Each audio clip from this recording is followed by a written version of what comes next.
The Red Arrows say that returning to training just weeks after the death of one of their engineers in a crash has been very hard, but that the important role the team plays on the international stage means that they must continue. The Reds are on their annual training in Greece before the start of the new display season. And our reporter Sarah Walton has been given special access to the team at the Tanagra Air Base. She sent this report. They're a familiar sight in the skies over Lincolnshire, but they're now just as familiar in the skies over Greece. The Red Arrows have returned to the Mediterranean for training.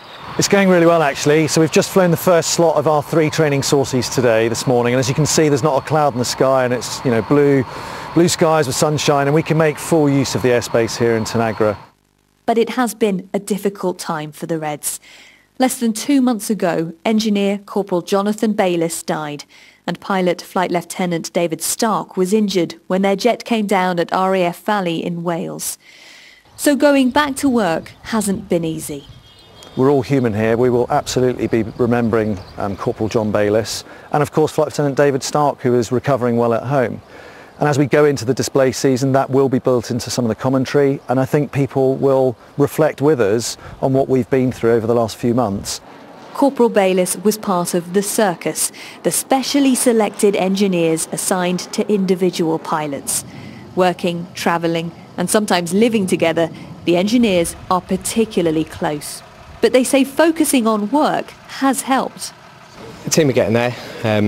Certainly needed to sort of regroup. It was an extremely difficult time for us to lose an amazing engineer. For me personally, a very good friend, and one of the guys that was on obviously the circus for the season. So to lose him was a great loss, a very difficult time for us, but coming out here was sort of a really good decision for us. Come out, get back in training and sort of get together as a team and get that togetherness back really. Spring training this year was slightly delayed, but the Red Arrows have been practicing here at Tanagra Air Base near Athens for 4 weeks now, and they have another week to go. Flying 3 times a day, the team are well rehearsed. And one pilot's had more practice at this than most. After 9 years with the Red Arrows, squadron leader Mike Lee has been recalled from retirement to replace the recovering Red 3, David Stark. And he says the Red Arrows have a responsibility to keep going. We are flying the flag everywhere we go, taking red, white and blue all around the world, demonstrating the best of British and British excellence. And I think it's very important that the team continue to do that. So I'm very proud of the team for how this year especially they've rebuilt, they're ready to get on and demonstrate the best of the Royal Air Force in the Royal Air Force's centenary. It's the hours of practice here that make the Red Arrows one of the world's greatest aerobatic display teams.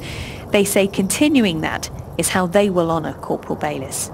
Sarah Walton, BBC Look North, Tanagra Air Base in Greece.